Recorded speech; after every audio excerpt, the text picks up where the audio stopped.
Scottish Water Horizons has come so far over the last 15 years.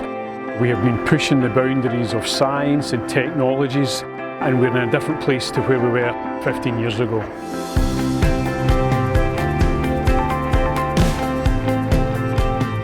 Our drive to innovate has seen us at the forefront of so many new emerging technologies: wind, solar, heat recovery from wastewater, battery, and now hydrogen power.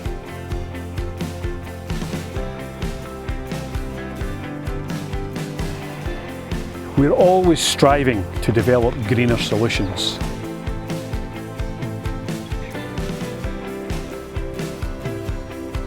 We want to be doing things on a bigger scale, more pace, and being bolder.